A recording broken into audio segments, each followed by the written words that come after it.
Hello. അപ്പം നമ്മൾ next day നമ്മൾ രാവിലെ എല്ലാവരും വണ്ടിയിലേക്ക് സാധനങ്ങളൊക്കെ പാക്ക് ചെയ്ത് നമ്മൾ റൂം വെക്കേറ്റ് ചെയ്യാനുള്ള ഇതിലേക്കാണ്. അതിൽ നമ്മൾ നേരെ ധനുഷ്കോടിയാണ് പോകുന്നത്. അന്ന് രാമേശ്വരത്ത് അമ്പലത്തിലൊക്കെ പോയി വന്ന് റെസ്റ്റ് ചെയ്ത് എല്ലാവരും അങ്ങോട്ട് പോയപ്പോഴത്തേനും അവിടെ ടൈം കഴിഞ്ഞായിരുന്നു. 5 മണി വരെ എങ്ങാണ്ടാണ് എൻട്രി ഉള്ളൂ ഈ ധനുഷ്കോടി. നമുക്കൊരു ചെക്ക് പോസ്റ്റൊക്കെ കയറി ആണ് ഇങ്ങനെ പോണത്. അപ്പോൾ ഇത് എനിക്ക് എത്ര കിലോമീറ്ററാണെന്ന് എനിക്കറിയത്തില്ല. ഇങ്ങനെ കുറേ ദൂരം ഇങ്ങനെ ഒരു ഫോറസ്റ്റ് പോലെ സ്ഥലത്തേക്ക് കൂടെ പോകണം. പിന്നെ കുറേ കഴിയുമ്പോൾ 2 സൈഡിൽ സീ ഒക്കെ ആവും. അങ്ങനെ നമ്മൾ പോയിക്കൊണ്ടിരിക്കുകയാണ് ധനുഷ്കോടിയിലേക്ക്. അത് രാവിലെ സൺറൈസ് കാണാനാണ് പോണത്.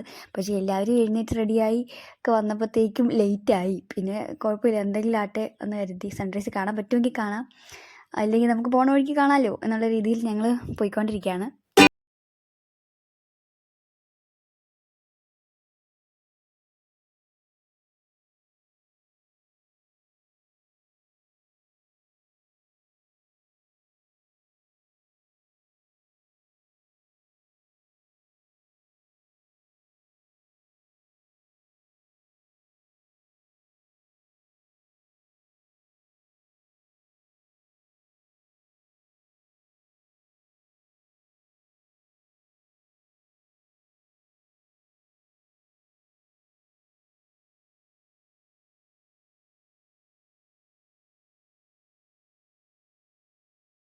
പോണ വഴിക്ക് 2 സൈഡിലും കുറേ ബിൽഡിങ്സിൻ്റെയൊക്കെ കുറച്ച് അവശിഷ്ടങ്ങളൊക്കെ ഉണ്ടായിരുന്നു.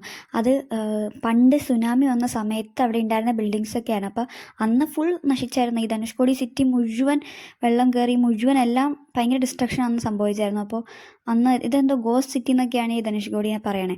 പിന്നെ ഇപ്പം അധികം അവിടെ ആൾക്കാർ താമസിക്കുന്നൊന്നുമില്ല. ഇതുകൊണ്ടായിരിക്കാം. 2 സൈഡും നിറച്ചും ചുറ്റും കടലാണല്ലോ.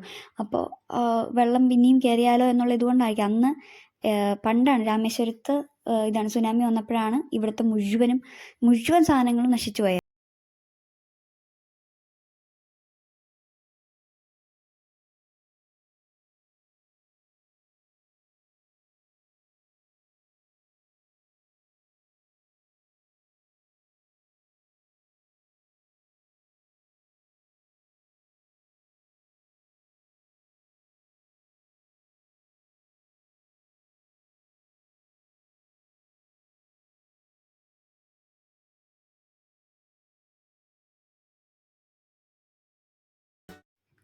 പിന്നെ അങ്ങോട്ട് പോയി കുറേ അങ്ങോട്ട് പോയപ്പോഴത്തേക്കും പതിയെ സൺറൈസ് കണ്ടു തുടങ്ങി. അപ്പോൾ ഫോട്ടോയ്ക്ക് എടുക്കാൻ പറ്റിയ നല്ല അടിപൊളി സ്ഥലമാണ് കേട്ടോ. പക്ഷെ നമുക്ക് തീരെ സമയമില്ലായിരുന്നു. നമുക്ക് അന്നത്തെ ദിവസം തന്നെ ഓടി എത്തണമായിരുന്നു. അതുകൊണ്ട് നമ്മൾ ഫോട്ടോ ഒന്നും അങ്ങനെ നിന്ന് എടുത്തില്ല. നേരെ ധനുഷ്കോടി മെയിൻ നമ്മുടെ അറ്റത്ത് ആ എൻഡിൽ ചെന്നിട്ട് ഫോട്ടോ എടുക്കാമെന്നുള്ള രീതിയിൽ ഞങ്ങൾ വിട്ടടിച്ചു.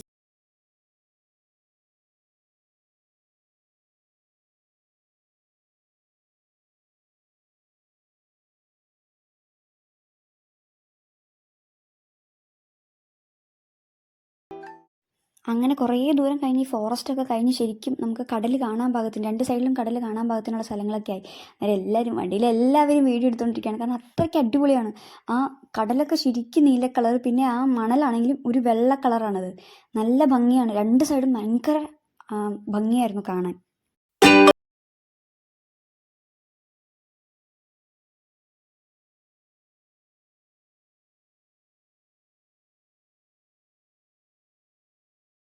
തിരക്കായി. അപ്പോഴത്തേക്കും തന്നെ നല്ല ആൾക്കാരുണ്ടായിരുന്നു. പക്ഷേ നമ്മൾ ഫോട്ടോയൊക്കെ എടുത്തു. നല്ല നല്ല കാറ്റ്, നല്ല രാവിലത്തെ നല്ല കാറ്റ്, ഫ്രഷ് എയർ, പിന്നെ ആ സൺലൈറ്റ് ഒക്കെ അടിപൊളി.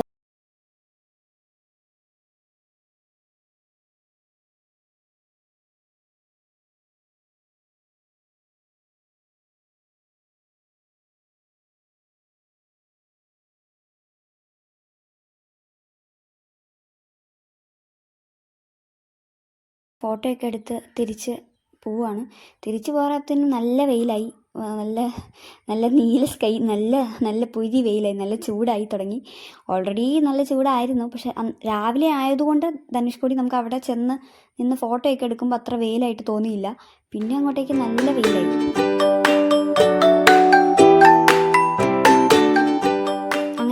പോയിക്കൊണ്ടിരുന്നപ്പോഴാണ് ഒരു ഐലൻഡ് പോലെ ഒരു അമ്പലം കണ്ടു. അപ്പോൾ അന്ന് അമ്പലത്തിലേക്ക് കയറിയേക്കാന്നുള്ള രീതിയിൽ പോവുകയാണ്. അപ്പോൾ ഒരു പാലം പോലെ ഇങ്ങനെ ഈ കടലിന് അക്രോസ് ആയിട്ട് ഇങ്ങനെ വെച്ചേക്കാണ്. അപ്പോൾ നമ്മൾ അതിലേ കൂടെ കയറി. ഐലൻഡ് പോലെ കേട്ടോ അമ്പലം ഇരിക്കുന്നത്. അപ്പോൾ എല്ലാവരും തന്നെ പോകണം എന്ന് പറഞ്ഞു. പിന്നെ അങ്ങോട്ടേക്ക് കയറാമെന്നുള്ള രീതിയിൽ അവിടെ പോയി. നല്ല 2 സൈഡിൽ കടൽ, നല്ല രസമാണ് കാണാൻ. അത് കഴിഞ്ഞ് എല്ലാവരും അമ്പലത്തിലേക്ക് കയറി തൊഴുതു.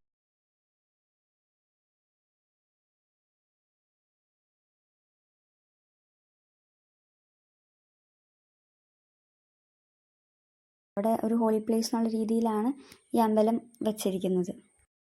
പിന്നെ നമ്മൾ അധികം താമസിച്ചില്ല. അവിടെ നിന്ന് അപ്പം തന്നെ വണ്ടി കയറി നമ്മൾ നേരെ തിരുച്ചെന്തൂർ അമ്പലത്തിലേക്ക് പോവുകയാണ്. അപ്പോൾ ഞങ്ങൾ എല്ലാവരും ആദ്യമായിട്ടാണ് തിരുച്ചെന്തൂർ അമ്പലത്തിൽ പോണത്.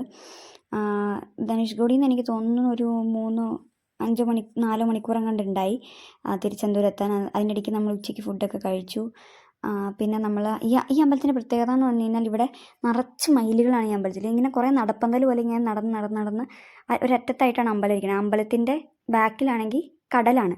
അപ്പോൾ ഈ അമ്പലത്തിൻ്റെ ഉള്ളിൽ കൂടെയൊക്കെ മയിലുകൾ ഇങ്ങനെ നടക്കും. നമുക്ക് അമ്പലത്തിൻ്റെ ഉള്ളിലേക്ക് ഫോൺ അലൗഡ് അല്ലായിരുന്നു. ഫോൺ എല്ലാവരും ക്ലോക്ക് റൂമിലൊക്കെ വെച്ചിട്ടാണ് പോയതുകൊണ്ട് അകത്ത് വിഷ്വൽസ് ഒന്നും എടുക്കാൻ പറ്റിയില്ല. പക്ഷേ മയിലുകളൊക്കെ നിറച്ച് മയിലുകളായിരുന്നു അമ്പലത്തിൽ. നല്ല രസമായിരുന്നു. അവിടുന്ന് നേരെ നമ്മൾ നെക്സ്റ്റ് ഡെസ്റ്റിനേഷനായ കന്യാകുമാരിയിലേക്കാണ് പോയത്. അപ്പോൾ രാത്രിയിലാണ് കന്യാകുമാരി എത്തിയത്. നേരെ ചെന്നു റൂമെടുത്തു. റൂമൊക്കെ നമ്മൾ നേരത്തെ റിസർവ് ചെയ്തായിരുന്നു.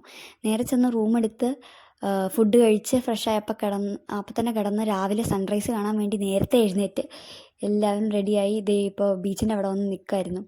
അപ്പോൾ നമ്മൾ നേരത്തെ വന്നായിരുന്നു. നമ്മൾ ഗൂഗിളിൽ നോക്കി സമയം കണ്ടുപിടിച്ചു. സൺറൈസ് 6:18 അപ്പോൾ നേരത്തെ തന്നെ റെഡിയായി എല്ലാവരും എഴുന്നേറ്റ് നന്നായിട്ട് സൺറൈസ് കാണാൻ പറ്റി.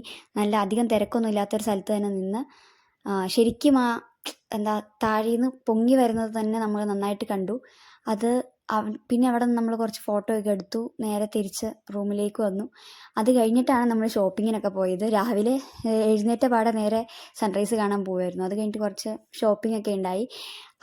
ഞങ്ങൾ ഷോപ്പിങ്ങിന് പോയ സമയത്ത് പകുതി വരെ വിവേകാനന്ദ പാറയിലേക്ക് പോയി. ഞങ്ങൾ പോകാണ്ടിരുന്നതെന്ന് വെച്ചാൽ ഭയങ്കര തിരക്കായിരുന്നു. ഒന്നാമത് ആ ബോട്ടിൽ കയറാൻ തന്നെ നല്ല ക്യൂ ആയിരുന്നു. അപ്പോൾ എല്ലാവരും കൂടെ പോയി കഴിഞ്ഞാൽ നമ്മൾ ഉദ്ദേശിച്ച സമയത്ത് തിരിച്ച് നമുക്ക് എത്താൻ പറ്റില്ല എന്നുള്ള രീതിയിൽ ഞങ്ങളൊക്കെ ഓൾറെഡി പോയിട്ടുള്ളതാണ് ഈ വിവേകാനന്ദ പാറയിലേക്ക്. അപ്പോൾ പോവാത്ത ഞങ്ങളുടെ കൂടെ ഉണ്ടായിരുന്ന കുറച്ച് അങ്കിളും അവരുടെ ഫാമിലിയൊക്കെയാണ് അങ്ങോട്ട് പോയുള്ളൂ. നമ്മൾ കുറച്ച് പേര് ഷോപ്പിങ്ങിന് പോയി. അവരവിടെ ചെന്ന് ഫോട്ടോയൊക്കെ എടുത്തു. അവിടെ നല്ല വെയിലായിരുന്നു. ആക്ച്വലി പോണ വഴിക്കും മൊത്തത്തിൽ വെയിലായിരുന്നു. അത് കഴിഞ്ഞ് നമ്മൾ നേരെ കന്യാകുമാരിയിൽ നിന്ന് നേരെ നമ്മൾ തിരിച്ച് നാട്ടിലേക്ക് തിരുവനന്തപുരത്തേക്ക് പോവുകയാണ്.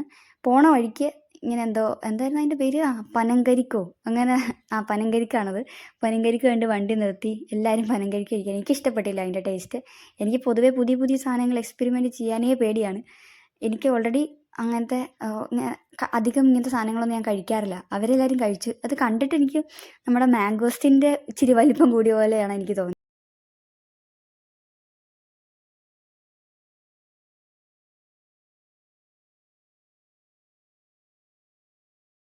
അങ്ങനെ ഞങ്ങളെ പോണ വഴിയിലാണ് ആഴിമല എന്നുള്ളൊരു അമ്പലമുണ്ട്. ശിവൻ്റെ അമ്പലമാണെന്നൊക്കെ കേൾക്കുന്നത്.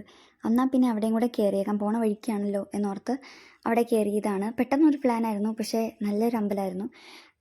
അമ്പലം ചെറുതാണെങ്കിലും അവിടെ ഒരു സ്റ്റാറ്റു ഉണ്ടായിരുന്നു, ശിവൻ്റെ വലിയ സ്റ്റാറ്റു ആയിരുന്നു. നല്ല ഭംഗിയുണ്ടായിരുന്നു അത് കാണാൻ. എന്നിട്ട് ഞങ്ങളെല്ലാവരും അമ്പലത്തിൽ കയറി തൊഴുതു. പിന്നെ സ്റ്റാറ്റുവിൻ്റെ അവിടെ നിന്ന് ഫോട്ടോ ഒക്കെ എടുത്തു.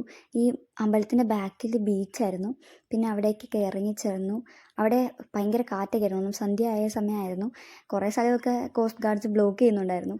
എന്നിട്ടും അവിടെ ചെന്നു ഞങ്ങൾ. പിന്നെ അവിടെ പട്ടം ഒക്കെ ഒത്തിരി പറത്തുന്നുണ്ടായിരുന്നു. അപ്പോൾ ഞങ്ങളും ഒരു പട്ടമൊക്കെ വാങ്ങിച്ച് പറത്തി. പിന്നെ ഫോട്ടോ ഒക്കെ എടുത്തു. അപ്പം